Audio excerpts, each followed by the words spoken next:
The Atlanta Braves took down the Milwaukee Brewers 7-1, and I want you to put the word out there that we're back up.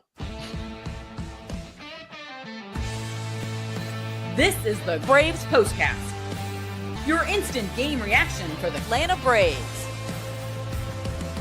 Part of the Locked On Podcast Network, your team every day. Yes, welcome on into the Braves Postcast, part of Locked On Sports Atlanta, where we cover your Atlanta sports teams each and every day. I'm your host, Lindsay Crosby, author of the Braves Today newsletter over at bravestoday.com. You can follow me on social media at Crosby Baseball. He's Jake Mastroianni, host of Locked On Braves. Pointed the wrong direction again. You can follow him on social media at shortstopball. And Jake, this is what it's supposed to feel like. The Atlanta Braves roll into Milwaukee and win this one 7-1 in a game that never really, surprisingly, felt in doubt after Atlanta's 3-run fifth inning. I want to get to Chris Sale and the new order for the bullpen that we saw, and I want to do all that. But first, 11 hits for the Braves, 7 runs. You get home runs from Ronald Acuna Jr. and Matt Olson in the same inning, and then insurance from Eli White. How different do you think this team is if this is the offense that you have all season? Are you leading the division, or are you just a few behind New York for best team in the division? Yeah, you're probably leading the division with the pitching that you got, particularly the starting pitching that you got. Yeah. I mean, if this was the team we all thought it would be that could hit 3 home runs a game, yeah, I mean, this team's probably right up there at the top of the division, the top of the National League, like many teams thought they would. They just haven't been, but you're absolutely right. This is what it should feel like. It's what it should look like. When Chris Sale starts against Aaron Savali, it should be a 7-1 win. So glad to see something actually work out the way that it should for the Braves. Yeah, and I think some of the big things for me here that I noticed is, one, the top of the order all had a lot of success today. Everybody got hits. All of the every spot in the lineup got hits except for the 9-hole. Nick Allen went 0 for 4, and then Alex Verdugo went 0 for 2 before Eli White came in. And we're going to get to that in just a second because I have thoughts on Eli White versus Alex Verdugo. But Ronald Acuna Jr., 1 for 3, scores 2 runs, hits that homer. Austin Riley goes 3 for 5. He scores 2 runs, has a double. Matt Olson gets the home run, 2 RBI, walks twice. Marcell Ozuna, 2 for 4 with 2 RBI. Like, this is the contributions you're supposed to be getting from your stars. I didn't really notice anything different in this game versus a lot of the others. It just felt like everybody was playing a little bit looser, and I can't really, it seems kind of backwards, right? You would think in a losing streak, you'd want to go out there and you'd really want to get it you'd be pressing to get it done. But everybody just played really loose, made some really good swings, and cruised to an easy victory. Yeah, I mean, like I said, with this matchup, it's Yeah. what should happen. I mean, this Yeah. is what should be happening all season long, and so it's just good to see it work out like that. You mentioned the top of the order, and I'm just looking at the numbers here as I go down the top of the order. Ronald's hitting 305 with almost 1,000 OPS. Drake Baldwin 294, 838. Riley 285 batting average, 794 OPS. You'd like to see that higher, but it's not terrible. Olson, an 817 OPS. Ozuna, 832. I think what really, and I know we're trying to be positive here because this is a win, but what really bugs me is those aren't terrible numbers.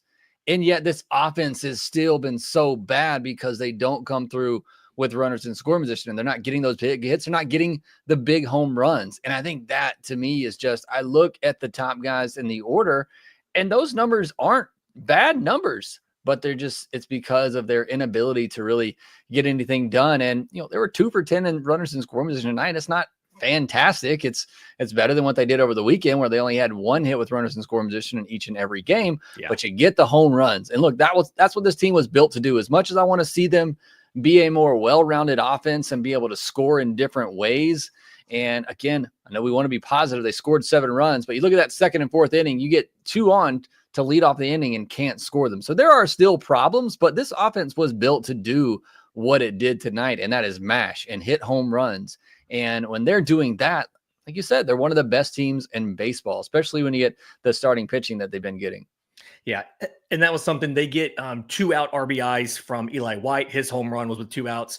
And then Matt Olson also has some 2 out RBIs. And I feel like in the past, we've seen them put the ball into play with 2 outs. But to your point, it hasn't been the home runs, right? It's been the, it's been a hard hit ball that's caught. It's been a line drive single, something like that. So I'm glad to see everything kind of clicked here. To your point, could have been better, but trying to be a little more positive on it. I do want to, I got really frustrated with the Alex Verdugo at bats. For those of you who missed it, who were kind of looked away or something, in essence, he swings, I think, at one of the 6 total strikes that he sees. Maybe it was 2 total of the 6 strikes that he sees. Gets strikes out looking twice, and then they eventually go and they swap after 2 at-bats, and they put Eli White in place of Alex Verdugo. I'm at the point of Verdugo's giving you nothing defensively. He's not giving you anything on the base paths. And the at-bats he's had recently, he almost never swings at the first pitch and gets a lot of strikeouts. He swings very rarely in general. I don't really know at this point why you're not playing Eli White over Alex Verdugo. I know that Verdugo's had a better career. I know that White's been a journeyman and has come back to earth a little bit. But you could argue some of that's because he lost a lot of playing time after that that error on the base paths. Yeah, look, I was on Team Eli White whenever Ronald came back. I was on board with playing him every day. Righty, lefty, didn't matter. I was all for putting Eli White in there because of the things you talked about. He's a good defender. He's fast, so he does something different for you on the base pass. So I've always been on playing Eli White more, but to Snit's credit, when he made that decision, Verdugo went on a hot run there and was playing really, really well at the time. But I think that's cooled off a little bit here too. He's hitting 158 in the month of June and wasn't really doing much at the end of from really May 25th on. He hasn't been doing much for the Atlanta Braves. So I agree. If the bat's gone down for Alex Verdugo and you're not really getting that professional at bat that he's in there for, which is not to strike out like we saw him do, certainly not strike out looking, but really he's in there to put the ball in play, and he's not doing that for you, then put Eli White in there, a guy that really has been hitting righties better than lefties this year anyway, so he shouldn't have been in a platoon situation. It's just you can't bat Verdugo against lefties, and you save Verdugo maybe for a good at bat late in the game against a righty too. So I'm all for putting Eli White out there. I just think he does more for you in the lineup. Yeah, and I'll give you something here because I know you've been more into this in certain situations than I have. Eli White can lay down a bunt, I feel like, a little better than maybe Alex Verdugo can. You do have that ability as well. I do also think about that number 2 hole. Drake Baldwin, 0 for 4 today. I got that wrong earlier, and I said it here, but I've seen some people in the chat asking about Ozzie Albies maybe batting second sometimes when Drake Baldwin's not in the game. I do think, and maybe this is just me, maybe I'm thinking about the 2023 offense that was so good. I do feel like it's a lot of moving the 3, 4, 5 guys up one spot when Baldwin's not in there and moving them down. And I wonder, could you just put Ozzie in the 2 hole when Sean Murphy's the catcher and leave 3, 4, and 5 in the same spots every single day? Am I crazy for thinking that? Or is that something where Ozzie's played so well recently, maybe he's earned that number 2 spot back? I just don't mess with Ozzie. I've always liked Ozzie more in the 5, 6 spot in the order. I just don't mess with Ozzie. I feel like we've tried this a lot, putting him at the top, and I just never feel like it really goes well. And his at-bats are not, or although I'll say the at-bats this year have been different. I mean, the walk rate is up. He is being a little bit more patient at the plate. So it is more indicative of I guess, a number 2 hitter, but I just don't mess with Ozzie. If he's feeling comfortable there in the 5, 6 spot in the order, just leave him there. That makes sense. All right, in just a second, I want to talk about the pitching. Another dominant Chris Sale start. We saw Raisel Iglesias in the 8th and Dylan Lee in the 9th. I want to break all that down next, right here on the Braves Postcast. Wonderful Pistachios is one of the highest protein nuts. Each 1 ounce serving has 6 grams of protein, giving you over 10% of your daily value. Plus, they're packed with fiber and better for you unsaturated fats to help keep you feeling fuller for longer. One of my favorite things to do is just sit in that leather chair right back there and watch baseball. I can sit there with the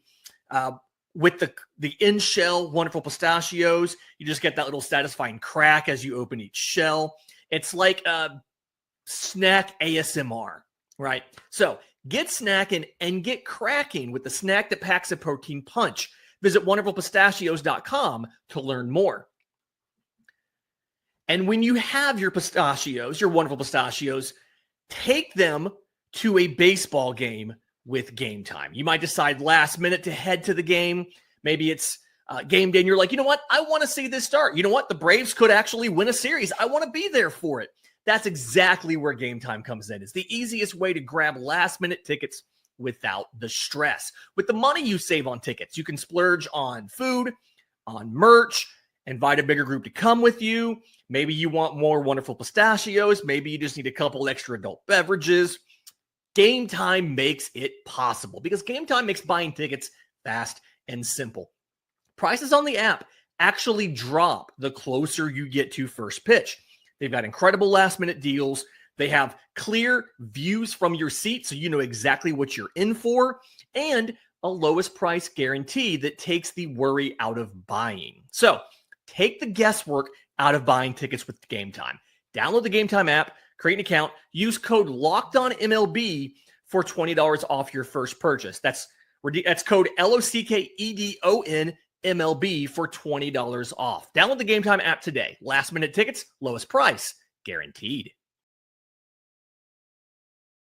Jake, what is more surprising for you from the Chris Sale start? The fact that 11 strikeouts is actually the season high for him, or the fact that he actually threw a changeup today? Because it feels like we haven't seen him throw one in like a month.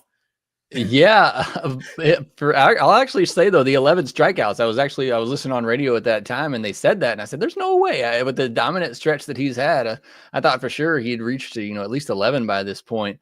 But man, I mean, it feels good.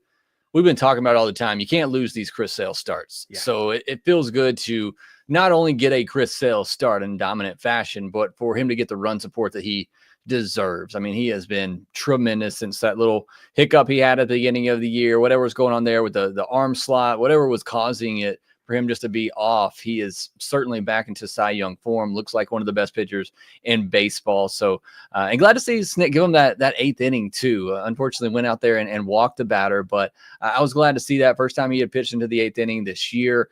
I was fully on board at that point when it was a 3-1 game. I said, I don't trust anybody in that bullpen. I don't trust anybody other than Chris Sale. Just let him go. But you did get a little bit of the cushion there, and he did walk the leadoff batter in the eighth. But just fantastic stuff from Chris Sale. He's been doing it for a while now, and he finally got the run support to go along with it. See, that was the question I was going to have, because I am fine in a vacuum for Chris Sale. 99 pitches. I mean, it was a nice pitch count, 99 pitches, 69 strikes. It was a nice pitch count to go out and let him do a little bit more. And to your point, the bullpen's been a little shaky. But with Raisel Iglesias in a new situation, pitching the eighth instead of the ninth, part of me thought that was the one situation when I would maybe not send Sale back out there. I can't talk today all of a sudden. So that Iglesias could get a clean inning versus having to come in with somebody on base. And part of me just doesn't know what to expect from Iglesias on any given day. So I don't know if that was just me being paranoid in general, and I would have been paranoid no matter what. But I did wonder about the decision. Obviously, it worked out. 2 strikeouts from Iglesias. For the most part, he kept everything down, looked a little different mechanically. It was a good showing, but I was questioning the Sale for the eighth simply because Iglesias was the guy behind him. Yeah, I mean, ideally, you want a reliever to come in with a clean inning, but once you had had a bit of a cushion there, I felt more comfortable with it. I mean, as far as the outing for Iglesias and him pitching in the eighth inning, I think it's a great out, and it looked like an Iglesias outing. 8 pitches, 3 outs. I mean, that's what we are used to seeing from him. He got 2 whiffs on 2 swings on that changeup. Nothing really over the middle of the plate, and the pitches that were supposed to be up were up. So again, I didn't think it was his best outing. He is still not throwing the slider, but he definitely got the results. And I think that's almost as big as anything right now for Raisel Iglesias, is just getting, that's the biggest thing right now for this Braves team, is just seeing some success and seeing some results and trying to get some of that confidence back. So even if the stuff maybe wasn't as sharp as I would have liked from Raisel Iglesias, it was a 3-up, 3-down inning with two strikeouts. So you can't be mad at that. And he's got to feel good about it. So like this opportunity for Raisel Iglesias to kind of right the ship, and the Braves too, as a team, to just get that confidence back. Yeah. And on the Iglesias inning, it was the top of the order too. So it was Jackson Churio, William Contreras, Christian Yelich, guys who, I mean, maybe Contreras' OPS has struggled a little bit while he's playing through this finger injury, but I mean, it's still Jackson Churio, who was dynamic last year. It's still Christian Yelich. We all know who Yelich is as a player. So him going out and doing that, I think, kind of was a big deal. Dylan Lee in the ninth. I need to apologize to Dylan Lee. I forgot he could just pull out 96 miles an hour whenever he wanted it. 95-8. He gets a strikeout of Reese Hoskins on a foul tip. He gets Daz Cameron to fly out. It was all fastballs. None of that great lefty slider from Dylan Lee to Daz Cameron. But then he turns around and goes a lot of sliders to Sal Frelick for the strikeout. Is Dylan Lee the guy that maybe we're sleeping on in the if you need somebody to close? Raisel Iglesias is an option. Pierce Johnson's an option. Are we kind of sleeping on Dylan Lee as an option there? Probably. And I think it's just because we haven't seen him do it before. We've at least seen Pierce Johnson do it. But I mean, if you're talking about who do I trust the most out of the bullpen, I think it's been Dylan Lee for quite a while. I mean, since coming up, go look at his numbers. He has been incredible. And you look at this outing tonight, and it ended up not being a save situation, but you almost feel like he was gassed up like it was a save situation. I mean, you mentioned the velocity and him hitting 95-8. He had 6 whiffs on 7 swings. I mean, it was just a dominant performance from it. It certainly felt like an audition for him. He treated it like an audition because he came in and was just really, really good. So, I mean, I've been saying I think maybe they go based on matchup in the 8th and 9th inning and who's coming up and right-handed, left-handed matchups. Although I think Johnson and Lee can both get out righties and lefties. I said this on the podcast today too. I don't know, and maybe you can correct me if I'm wrong here. I don't know too many fastball, curveball closers, but certainly fastball slider is generally what you're looking for of a closer and a reliever. So I just think Dylan Lee's tool set probably better in that. Again, I just don't think we've seen him do it before, but he's certainly, has the case and has the ability to be a closer. I'm trying to think about that fastball curveball thing. And I can't really, Will Smith used to throw fastball curveball, but I think he's kind of changed over to that slider. Yeah, he had a slider too the whole time. And I think now he's like primary slider actually. So even back then, like he had a curveball, but it wasn't his primary thing. I think you're right. That's just kind of an unusual group there, but either way, I'm excited to see what Dylan Lee can do when he gets those opportunities. All right. So again, Braves 7-1 victory. It's the first win in the month of June. So let's be excited about that. Tomorrow, 7:40, Grant Holmes versus Quinn Priester. 2 guys remarkably similar as they've been relievers in the past. They're starting now. Both of them have 3 wins and an ERA in the high 3s. Curious to see what happens on there. We will be back for another postcast to break that one down. In the meantime, do us a favor. If you're listening on audio, leave a 5-star review, Apple, Spotify, YouTube Music. If you're watching on YouTube, subscribe to both Locked On Braves and Locked On Sports Atlanta so you catch every single episode from Jake talking about the Braves being cooked this morning. They wanted to make him look bad by going out and winning. They listened to the show. It worked. The reverse jinx worked. Thank you for your service, Jake Mastroianni. And again, we will be back tomorrow to break down, hopefully, a series win and be set up for the sweep with Spencer Schwellenbach on the mound on Wednesday. We're manifesting, people. For Jake Mastroianni, I'm Lindsay Crosby. This has been the Braves Postcast.